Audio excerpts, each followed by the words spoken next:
Iblis dengan 3 rambut emas. Suatu ketika ada seorang wanita miskin yang melahirkan seorang anak laki-laki, dan ketika ia datang ke dunia dengan membawa sebuah caul, diramalkan bahwa pada tahun ke-14 ia akan mendapatkan seorang putri raja sebagai istrinya.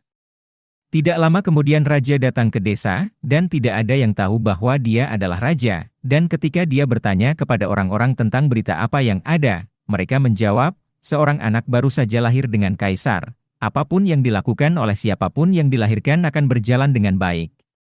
Dinubuatkan juga bahwa pada tahun ke-14 ia akan mendapatkan seorang putri raja sebagai istrinya. Raja, yang memiliki hati yang buruk, dan marah karena nubuat itu, mendatangi orang tua anak itu, dan, dengan sikap yang cukup ramah, ia berkata, "Kalian orang miskin, izinkan aku memiliki anak kalian, dan aku akan merawatnya." Pada awalnya mereka menolak, tetapi ketika orang asing itu menawarkan sejumlah besar emas untuk anak itu, dan mereka berpikir, ini adalah anak keberuntungan, dan semuanya pasti akan berjalan dengan baik, mereka akhirnya setuju, dan memberikan anak itu kepadanya. Raja menaruhnya di dalam sebuah kotak dan mengendarainya hingga ia tiba di sebuah perairan yang dalam, lalu ia melemparkan kotak itu ke dalamnya dan berpikir, aku telah membebaskan putriku dari peminang yang tidak diharapkan. Akan tetapi, kotak itu tidak tenggelam, melainkan mengapung seperti perahu, dan tidak ada setetes air pun yang masuk ke dalamnya. Kotak itu mengapung sampai 2 mil dari kota raja, di mana terdapat sebuah penggilingan, dan berhenti di bendungan penggilingan. Seorang anak laki-laki tukang giling, yang secara kebetulan berdiri di sana, melihatnya dan menariknya keluar dengan kail, mengira dia telah menemukan harta karun yang besar, tetapi ketika dia membukanya, ada seorang anak laki-laki yang cantik di dalamnya, cukup segar dan lincah. Ia membawanya kepada tukang giling dan istrinya, dan karena mereka tidak memiliki anak, mereka sangat senang, dan berkata, Allah telah memberikannya kepada kita. Mereka merawat anak itu dengan baik, dan ia bertumbuh dalam segala kebaikan. Pada suatu hari, ketika terjadi badai, raja pergi ke penggilingan, dan ia bertanya kepada para pekerja di penggilingan apakah pemuda yang tinggi besar itu anak mereka. Bukan, jawab mereka, dia anak yatim piatu. 14 tahun yang lalu dia hanyut ke bendungan penggilingan dalam sebuah kotak, dan pekerja penggilingan menariknya keluar dari air. Kemudian raja tahu bahwa itu tidak lain adalah anak keberuntungan yang telah dia lemparkan ke dalam air, dan dia berkata, rakyatku yang baik, tidak bisakah pemuda ini membawa surat kepada ratu, saya akan memberinya 2 keping emas sebagai hadiah? Baiklah, jawab mereka, dan mereka menyuruh anak itu bersiap-siap. Kemudian raja menulis surat kepada ratu, yang isinya, segera setelah anak itu tiba dengan membawa surat ini, biarlah ia dibunuh dan dikuburkan, dan semuanya harus dilakukan sebelum aku pulang. Anak laki-laki itu pun berangkat dengan membawa surat tersebut, namun ia tersesat dan pada malam harinya ia tiba di sebuah hutan yang luas. Dalam kegelapan ia melihat sebuah cahaya kecil, ia pergi ke arah cahaya itu dan sampai di sebuah pondok. Ketika dia masuk, seorang wanita tua sedang duduk di dekat perapian sendirian. Ketika ia melihat anak laki-laki itu, ia bertanya, dari mana kamu datang, dan kemana kamu akan pergi? Saya datang dari penggilingan, jawabnya, dan ingin pergi ke ratu, yang kepadanya saya membawa surat, tetapi karena saya tersesat di hutan, saya ingin menginap di sini semalam. Anak yang malang, kata wanita itu, kamu telah masuk ke dalam sarang penyamun, dan ketika mereka pulang, mereka akan membunuhmu. Biarkan saja mereka datang, kata anak itu, saya tidak takut, tetapi saya sangat lelah sehingga saya tidak bisa pergi lebih jauh lagi. Lalu ia merebahkan diri di atas bangku dan tertidur. Tak lama kemudian para perampok datang, dan dengan marah bertanya, anak aneh apa yang terbaring di sana? Ah, kata wanita tua itu adalah seorang anak tak berdosa yang tersesat di hutan, dan karena kasihan saya mengizinkan dia masuk, dia harus membawa sepucuk surat untuk ratu. Para perampok membuka surat itu dan membacanya, dan di dalamnya tertulis bahwa anak itu harus dihukum mati segera setelah ia tiba. Kemudian para perampok yang berhati keras itu merasa kasihan, dan pemimpin mereka merobek surat itu dan menulis surat yang lain, yang mengatakan bahwa begitu anak itu tiba, dia harus segera dinikahkan dengan putri raja. Kemudian mereka membiarkannya berbaring dengan tenang di bangku sampai keesokan paginya, dan ketika dia bangun mereka memberikan surat itu kepadanya, dan menunjukkan kepadanya jalan yang benar. Dan ratu, ketika dia menerima surat itu dan membacanya, melakukan apa yang tertulis di dalamnya, dan mengadakan pesta pernikahan yang luar biasa, dan putri raja menikah dengan anak yang beruntung itu, dan karena pemuda itu tampan dan menyenangkan, dia tinggal bersamanya dalam sukacita dan kepuasan. Setelah beberapa waktu, raja kembali ke istananya dan melihat bahwa ramalan itu telah terpenuhi, dan anak yang beruntung itu menikah dengan putrinya. Bagaimana hal itu bisa terjadi? Tanya raja. Saya telah memberikan perintah lain dalam surat saya. Lalu ratu memberikan surat itu kepadanya, dan berkata agar ia dapat melihat sendiri apa yang tertulis di dalamnya. Raja membaca surat itu dan melihat dengan jelas bahwa surat itu telah ditukar dengan surat yang lain. Dia bertanya kepada pemuda itu apa yang terjadi dengan surat yang dipercayakan kepadanya, dan mengapa dia membawa surat yang lain sebagai gantinya. Saya tidak tahu apa-apa, jawabnya, surat itu pasti telah ditukar pada malam hari, ketika saya tidur di hutan. Raja berkata dengan penuh semangat, kamu tidak akan memiliki segalanya dengan caramu sendiri, siapapun yang menikahi putriku harus menjemputku dari neraka dengan 3 rambut emas dari kepala iblis, bawakan aku apa yang kuinginkan, dan kamu harus menjaga putriku. Dengan cara ini sang raja berharap dapat menyingkirkannya untuk selama-lamanya. Tetapi anak yang beruntung itu menjawab, saya akan mengambil rambut-rambut emas itu, saya tidak takut pada iblis. Kemudian dia pergi meninggalkan mereka dan memulai perjalanannya. Perjalanan itu membawanya ke sebuah kota besar, di mana penjaga di pintu gerbang bertanya kepadanya apa pekerjaannya dan apa yang dia ketahui. Saya tahu segalanya, jawab anak yang beruntung itu. Kalau begitu, tolonglah kami. Kata penjaga itu, jika Anda mau memberitahu kami mengapa air mancur pasar kami, yang dulunya mengalirkan anggur, kini menjadi kering, dan tidak lagi mengalirkan air. Engkau akan tahu, jawabnya, tunggulah sampai aku kembali. Kemudian ia pergi lebih jauh lagi dan tiba di kota lain, dan di sana juga penjaga pintu gerbang bertanya kepadanya apa pekerjaannya dan apa yang diketahuinya. Saya tahu segalanya, jawabnya. Kalau begitu, tolonglah kami. Beritahukanlah kepada kami mengapa sebuah pohon di kota kami yang dulunya berbuah apel emas, sekarang tidak lagi mengeluarkan daunnya. Engkau akan mengetahuinya, jawabnya, tunggulah sampai aku kembali. Kemudian ia melanjutkan perjalanannya dan tiba di sebuah sungai yang lebar yang harus diseberanginya. Tukang perahu bertanya kepadanya apa pekerjaannya dan apa yang ia ketahui. Saya tahu segalanya, jawabnya.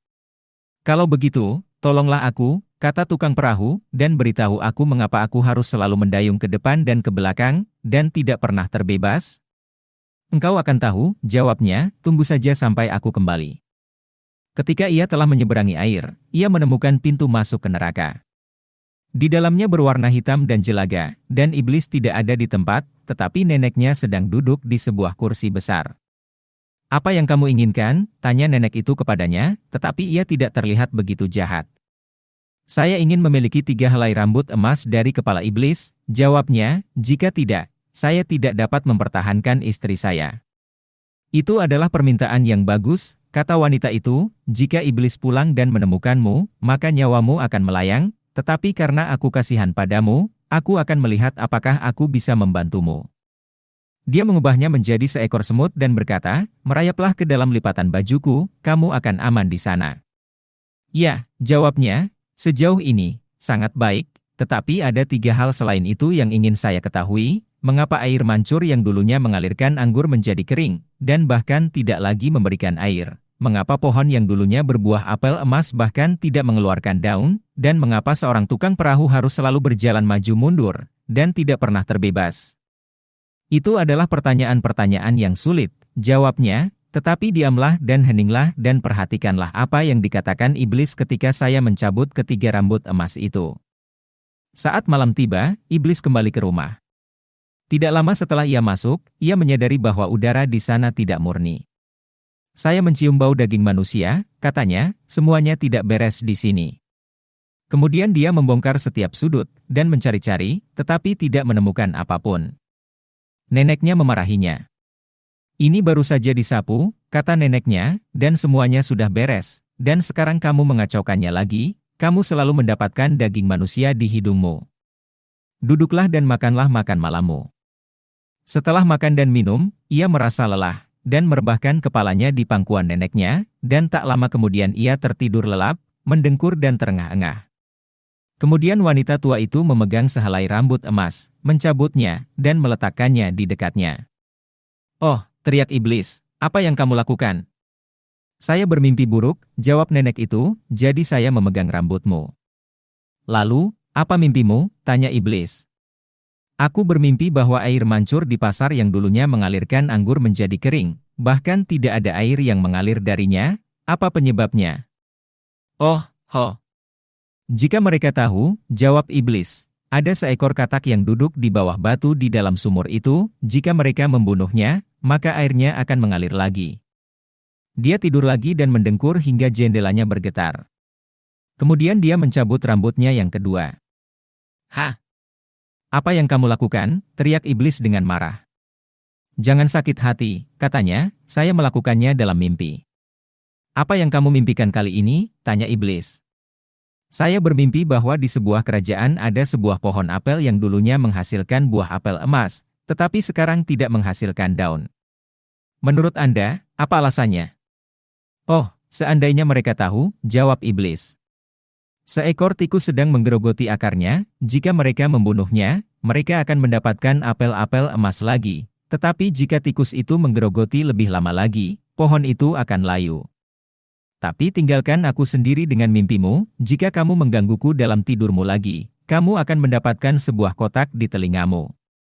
Nenek itu berbicara dengan lembut kepadanya sampai dia tertidur lagi dan mendengkur.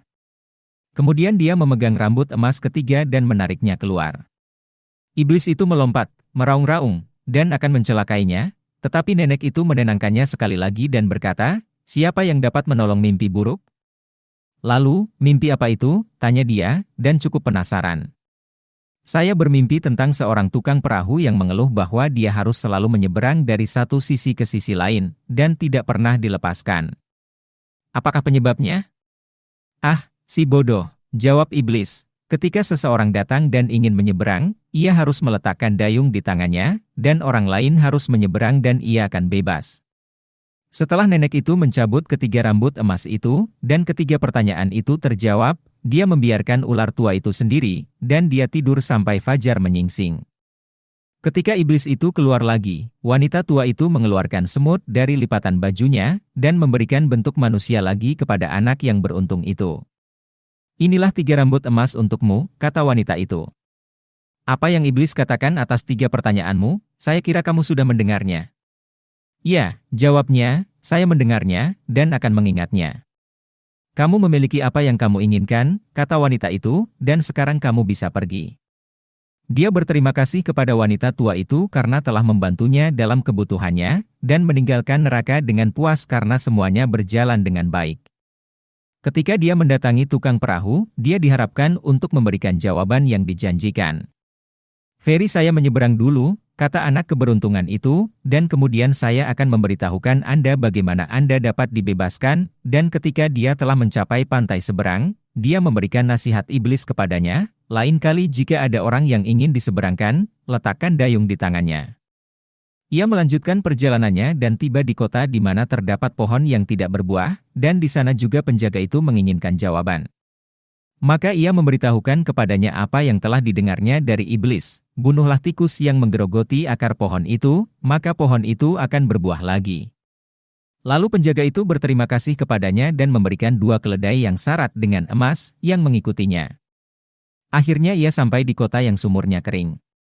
Ia memberitahukan kepada penjaga itu apa yang dikatakan iblis, "Seekor katak ada di dalam sumur di bawah sebuah batu, kamu harus menemukannya dan membunuhnya, dan sumur itu akan kembali mengeluarkan air anggur dalam jumlah yang banyak."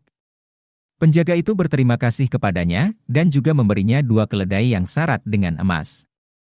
Akhirnya anak yang beruntung itu pulang ke rumah kepada istrinya, yang sangat senang bertemu dengannya lagi, dan mendengar betapa ia telah berhasil dalam segala hal.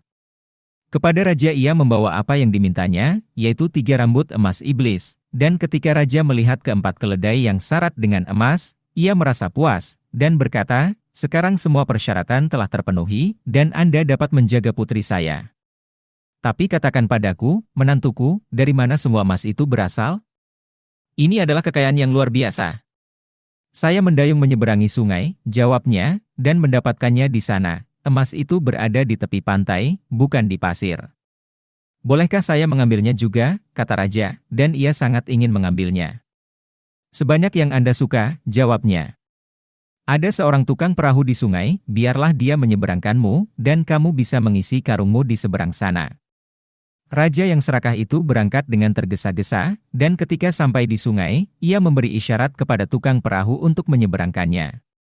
Tukang perahu datang dan menyuruhnya masuk, dan ketika mereka sampai di seberang, dia meletakkan dayung di tangannya dan melompat keluar. Tetapi sejak saat itu raja harus menyeberang, sebagai hukuman atas dosa-dosanya. Mungkinkah dia masih mengarungi lautan? Jika ya, itu karena tidak ada seorang pun yang mengambil dayungnya.